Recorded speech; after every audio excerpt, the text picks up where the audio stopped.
नाटक समय सार का अपना स्वाध्याय चल रहा है और भाव चल रहा है कर्ता कर्म अधिकार का। पिछले छंदों में पुद्गल की कर्म रूप वर्गणाएं कैसे जीव के साथ आकर बंधती हैं और द्रव्य कर्म और भाव कर्म, यानी द्रव्य कर्म तो हुआ जड़ यानी पुद्गल, और भाव कर्म जो जीव के ही विकारी परिणाम हैं, दोनों में आपस में कैसा निमित्त नैमित्तिक संबंध है। और ये भी देखा था कि कर्म की जो 148 प्रकृतियां हैं वो किस तरीके से आकर बंधती हैं। तो बताया गया था कि जीव जब अपने वस्तु का सच्चा स्वरूप ज्ञान में नहीं लेता है, अनुकूल प्रतिकूल प्रसंगों में जुड़ता है, उनमें एकत्व ममत्व कर्तृत्व और भोक्तृत्व रहता है, करता है, तो ये कर्म की वर्गणाएं सहज रूप से ही यानी अपने आप से ही स्वयं से ही आकर उस जीव के साथ बंध जाती हैं। हालांकि ये बंधन भी उपचार का बंधन होता है, क्योंकि एक द्रव्य दूसरे द्रव्य को छूता तक नहीं है, तो बंधन की तो बात ही निराली है। ठीक है, लेकिन ऐसा ही सहज निमित्त नैमित्तिक संबंध है। और जब वही जीव अपने वस्तु स्वरूप को समझने पर, यथार्थ समझने पर, इन अनुकूल प्रतिकूल प्रसंगों से जुड़ने के बजाय सहज ज्ञाता रहकर माने कि जितने भी समस्त ज्ञेय हैं उनको ज्ञेय कोटि में डालकर और ये विकल्प से भी परे होकर कि मुझे इनको जानना है, वो सहज जानने में आते हैं, वो दूजी बात है, लेकिन मैं इनको जानने जाऊं इस बात के भी विकल्प से भी परे और मात्र एक अपने ज्ञानानंद स्वभावी भगवान आत्मा की ओर दृष्टि जब करता है, तो अपने आत्म स्वरूप की साधना का अभ्यास करता है, तो ये कर्म बंधन सहज ही स्वतः ही ढीले पड़ते जाते हैं और सच्चे सुख का यानी मोक्ष मार्ग का प्रारंभ होता है। अब बात चली है कि उन सम्यक दृष्टि जीवों की, यानी जिन्होंने वस्तु स्वरूप का यथार्थ निर्णय किया है, तो वो कैसे होते हैं, वो क्या करते हैं, ठीक है ना। तो उनकी परिणति कैसी है, वो क्या सोचते हैं, उनकी महिमा क्या है। तो यहाँ पंडित जी साहब ने उन्हीं जीवों की महिमा का गुणगान किया है जो अपने आत्म स्वभाव में रमण कर रहे हैं, अपने अमृतानंद का, अपने आत्मानंद का, है ना, उस अमृत का रसपान कर रहे हैं, रसास्वादन कर रहे हैं, उस आत्मिक रस, उस आध्यात्मिक रस का रसास्वादन कर रहे हैं। देखो ये जो नाटक समय से आ रहा है ये अध्यात्म रस से भरा पड़ा है, बिल्कुल अध्यात्म रस से भरा पड़ा है और अध्यात्म की पराकाष्ठा ही हम इसमें देखेंगे। लेकिन पंडित जी साहब ने इतना बैलेंस बनाकर चला है इस पूरे नाटक समय सार में कि कहीं ऐसा ना हो कि कोई जीव इन शब्दों को पढ़कर स्वच्छंदी हो जाए, तो साथ में एक बैलेंस बनाकर वहां पर रखा है, क्योंकि इस बात से उन वाकिफ उनसे ज्यादा कौन होगा कि जीवों का शब्दों का जीवों पर कैसा असर होता है ना। वही शब्द यदि उनका अर्थ का अनर्थ हो जाए या भावार्थ ना समझा जाए, स्यादवाद का सहारा ना लिया जाए, अपेक्षा ना समझी जाए, तो वही जीव वही शब्दों को पढ़कर स्वच्छंदी हो जाता है, निश्चयभासी हो जाता है, जैसी पूर्व की दशा में पंडित जी साहब भी हुए थे। लेकिन अब उनको इतना भान है स्यादवाद से, नयों से, है ना, जो आगम की भाषा है उसको भली भांति समझ भी रहे हैं और हमें समझा भी रहे हैं। और वे यही हमसे आशा करते हैं, अपेक्षा करते हैं कि हम भी इन शब्दों को मात्र शब्दों की तरह ना ट्रीट करें, माने शब्द म्लेच्छ ना बने, इसका भाव पकड़ें। और वो भाव देखो पिछली कक्षाओं में आया है, 5 तरीके से भाव बताए थे। पहला क्या बताया था कि शब्दों का शब्दार्थ, ठीक है ना, यानी वो जो अपनी देश भाषा में हम अनुवाद कहते हैं जिसको, ठीक है, तो शब्दों का शब्दार्थ। फिर क्या बताया था कि वो किस नए से कहा गया है, यानी नयार्थ, किस मत के अनुसार उसमें बात आई है, तो मतार्थ। आगम यानी चारों अनुयोगों का कौन सा कथन है, उसके अपेक्षा से कौन सा कथन यहाँ पर लिया गया है, उसे कहा आगमार्थ। और भावार्थ, जिसके बिना तो ये स्वाध्याय ही अधूरा है। फिर वो स्वाध्याय स्वाध्याय ना रहकर, अगर भावार्थ अगर उसमें नहीं आए ना, अगर नहीं समझे, तो ये स्वाध्याय स्वाध्याय न रहकर मात्र रीडिंग रह जाती है। और कभी कभी ये ऐसी दुधारी तलवार बन जाती है कि ये अपनी ही गर्दन काट देती है, माने हमारे ही भव बिगाड़ देती है, अगर हम इसका सही भावार्थ ना समझें तो। समझ में आया?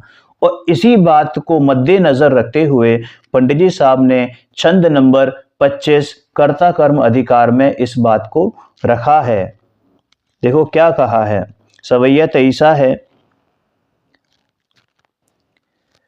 जे ना करें न पक्ष विवाद, धरे न विखाद अलीख न भाखें। जे ना करें न पक्ष विवाद, धरे न विखाद अलीख न भाखें। जे उद्वेग तजय घट अंतर, शीतल भाव निरंतर राखें। जे न गुणी गुण भेद विचारत, गुणी गुण, जे न गुणी गुण भेद विचारत, आकुलता मन की सब नाखें। ते जग में धरि आत्म ध्यान, अखंडित ज्ञान सुधारस चाखें। अखंडित ज्ञान सुधारस चाखें। देखो शब्द पढ़ते हैं, जे ना करें नए पक्ष विवाद, यानी जो नए पक्षों यानी कि एकांत से विवाद नहीं करता है, किसी एक पर्टिकुलर नए को पकड़कर ही नहीं बैठ जाता है, जो नएवाद का झगड़ा नहीं करता है। धरे ना विखाद अलीख ना भाकें, यानी जो किसी प्रकार का खेद नहीं करता है। विखाद का मतलब विषाद, यानी हर्ष विषाद कहते हैं ना, हर्ष माने प्रसन्नता और विषाद माने खेद, जो किसी प्रकार का खेद नहीं करता है।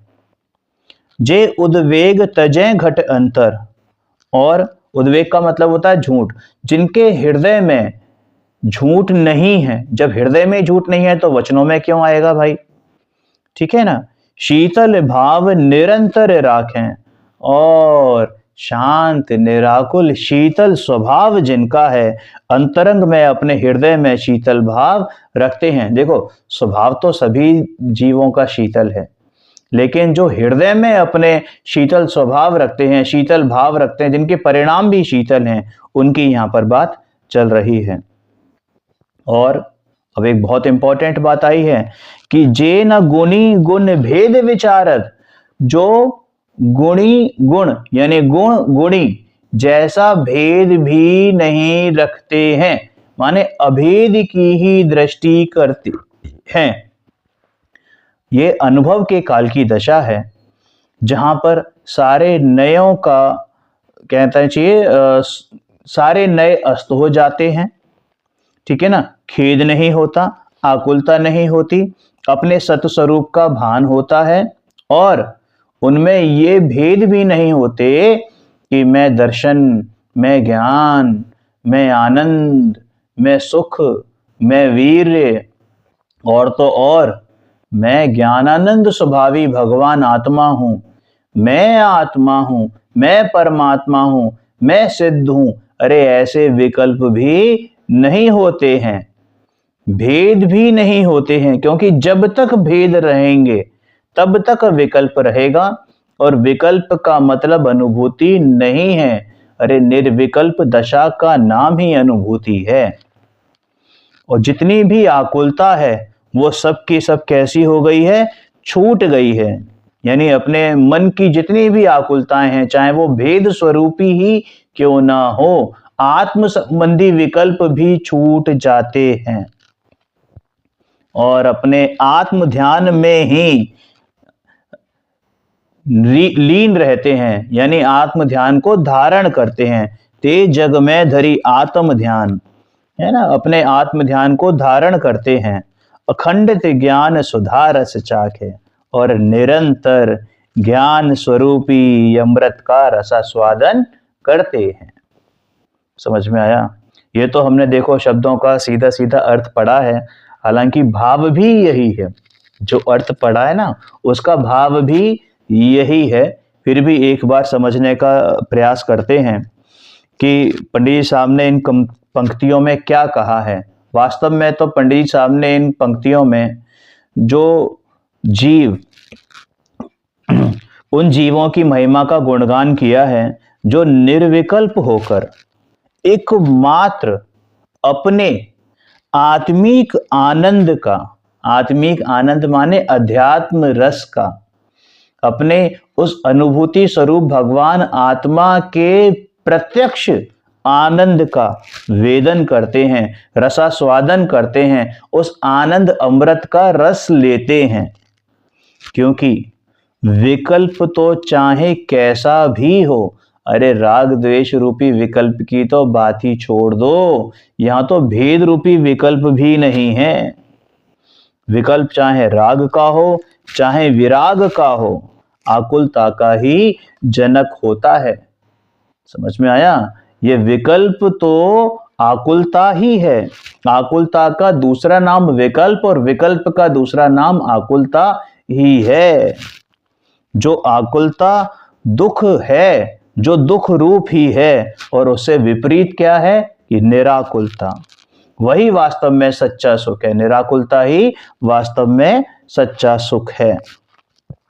इसलिए पंडित साहब ने कहा कि जो नयों के विकल्प तक से मुक्त हैं, कि निश्चय नय से ऐसा, व्यवहार नय से ऐसा।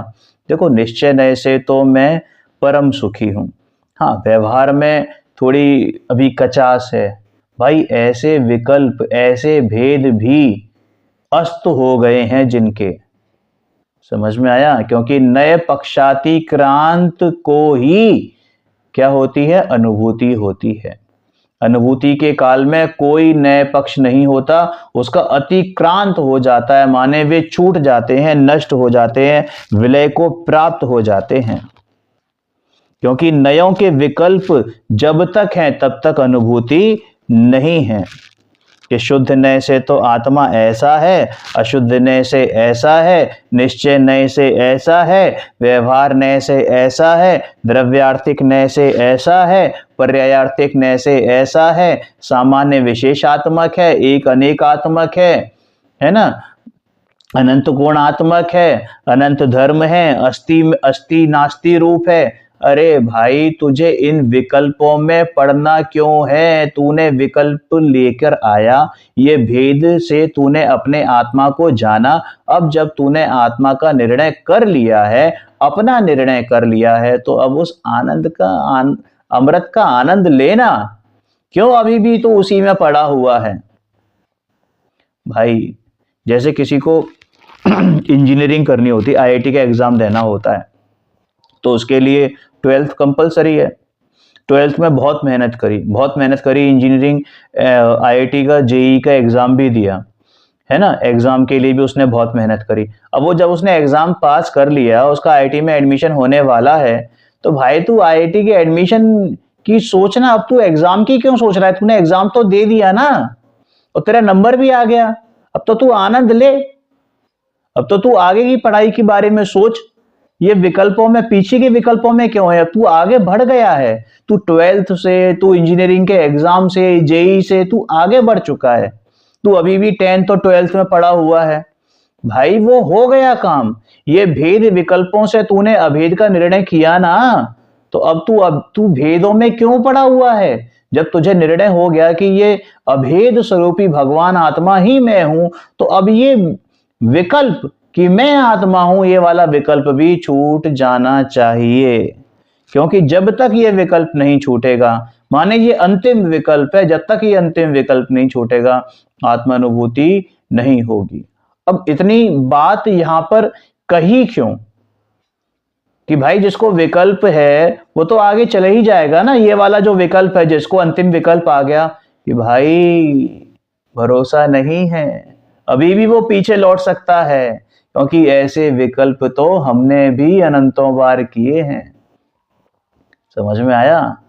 आपको मालूम है प्रायोगिक लब्धि में जो जीव होता है वो उसको यही विकल्प चलते हैं, कोई अशुभ विकल्प नहीं चलते, कोई लौकिक राग द्वेष वाले विकल्प नहीं चलते, उसको यही विकल्प चलते हैं। मैं प्रायोगिक लब्धि में चाहे सम्यक दृष्टि उसकी बात नहीं कर रहा, जो सम्यक दृष्टि है उनकी बात ही नहीं कर रहा, और इनफैक्ट सम्यक दृष्टि की भी अगर मैं बात करूं, अगर वो अनुभूति के काल में नहीं है, ठीक है ना, तो तब भी उसको यही विकल्प चलेंगे और कोई विकल्प चलेगा ही नहीं।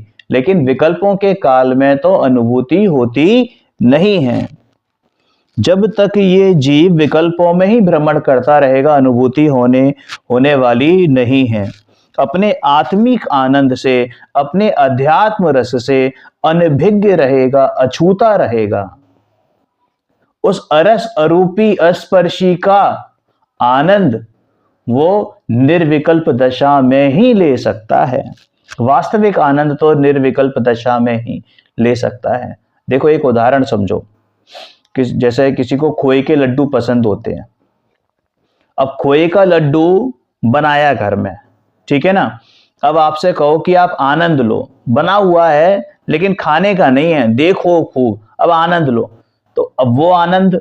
और जब आपसे कहा कि चलो ठीक है अब खाओ, तो अब आप मुझे ये बताओ कि जिस समय आपने खाया और जिस समय आपने खाया नहीं था, यानी खाने के पहले की दशा में, दोनों आनंद में फर्क है कि नहीं है? कि बहुत बड़ा अंतर है, बहुत बड़ा अंतर है। क्योंकि जब हमने खाया नहीं था ना, वो परोक्ष आनंद था, वो आनंद एक्चुअल में था नहीं, लेकिन वो आनंद का प्रतिभास था।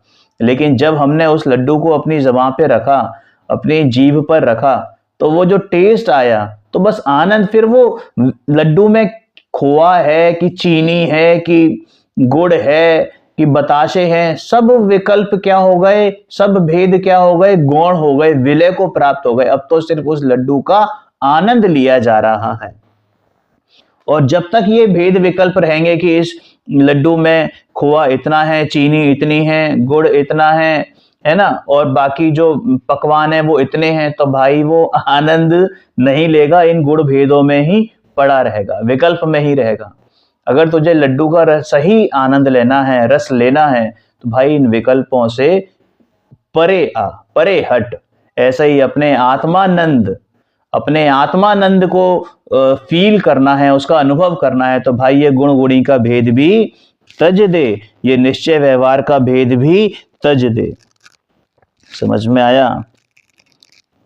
और जब हमने ये बात कही कि निश्चय व्यवहार का भेद भी तज दे, गुण गुणी का भेद भी तज दे, तो फिर वो हर्ष, विषाद, सुख, सुखाभास, दुख, चिंता, है ना, झूठ, इन विकल्पों की तो बात ही निराली है। क्योंकि जब तक इन विकल्पों से ग्रसित रहेगा, तब तक ये जीव दुखी रहेगा। और जिस क्षण उसके चित्त में सहजता, समता का भाव वर्तेगा, उसी क्षण उसे आत्मिक सुख का वेदन होगा। सहजता माने क्या? कि जब उसे ये विकल्प भी ना हो कि मैं आत्मा हूं, मतलब ये वाला विकल्प भी छूट जाए। जैसे अभी क्या है, अभी हमें ये विकल्प नहीं करना पड़ता ना कि मैं मनुष्य हूं, मुझे ये विकल्प नहीं करना पड़ता कि मैं मोहित हूं, कि मैं रात को, है ना, डायरी में नाम लिख के सोता हूं कि सुबह मुझे याद करना पड़े। भाई ऐसा नहीं है। जैसे सहज अभी निर्विकल्प रूप से आपको आपका नाम याद रहता है, आपको आपकी जाति याद रहती है, जाति से मतलब मनुष्य पर्याय याद रहती है, पुरुष पर्याय याद रहती है, स्त्री पर्याय याद रहती है, वैसे ही ये आत्मा हूं, जीव हूं, परमात्मा हूं, शुद्ध हूं, बुद्ध हूं, ये सब विकल्पों से पार सहज रूप से बस हूं, इसकी प्रतीति हो जाए। क्योंकि जब तक इस जीव को गुण गुणी का भेद दिखेगा, माने आत्मा में ज्ञान है, दर्शन है, सुख है, वीर है, प्रभुता है, विभूता है, आदि जो अनंत गुण हैं, है ना। और ये ज्ञान गुण का कार्य है, ये दर्शन गुण का कार्य है, ये श्रद्धा गुण का कार्य है। अरे ऐसे गुण गुणी का भेद जब तक रहेगा, इनका विकल्प जब तक रहेगा, तब उस एक अभेद अखंड भगवान आत्मा की अनुभूति नहीं होगी। अरे आत्म स्वरूप को समझने के लिए कई विकल्प हो सकते हैं। समझना और अनुभव करना दोनों में अंतर है। बिना समझे अनुभूति होगी नहीं, और मात्र समझने तक ही सीमित रहा तो अनुभूति होगी नहीं। इसलिए कहा कि समझ लिया ना, अब आगे बढ़। आत्म स्वरूप को समझने के लिए कई विकल्प हो सकते हैं, लेकिन आत्मानुभूति के लिए, आत्मानुभव के लिए तो भाई निर्विकल्पता ही एकमात्र रास्ता है। वही एक दशा है। निर्विकल्पता का दूसरा नाम ही अनुभूति है। तभी तो यहां पंडित जी साहब ने कहा है कि जीव हर प्रकार की, यानी जो सम्यक दृष्टि जीव है, अनुभवी जीव है, अनुभव के काल में हर प्रकार की आकुलता से रहित होते हैं जो जीव, उन्हीं को ज्ञानामृत का रसास्वादन होता है। समझ में आया? उन्हीं को ज्ञानामृत का रसास्वादन होता है। एक बार छंद पढ़ते हैं, फिर वाइंड अप करेंगे। देखो, जे न करे न पक्ष विवाद, धरे न विखाद अलीख न भाखें। जे उद्वेग तजै घट अंतर, शीतल भाव निरंतर राखें।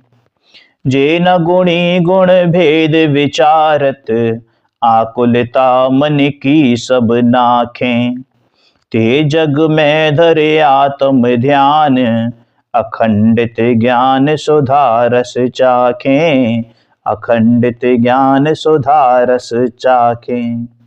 आज इतना ही, बाकी समय अनुसार फिर करेंगे। भावना यही है कि जिस तरह से निर्विकल्प अनुभूति को ज्ञानी लोग अनुभव करते हैं, वैसे ही हम सब भी अपने उस भगवान आत्मा का अनुभव करें, निर्विकल्प दशा को प्राप्त करें। ओम नमः सिद्धेभ्य।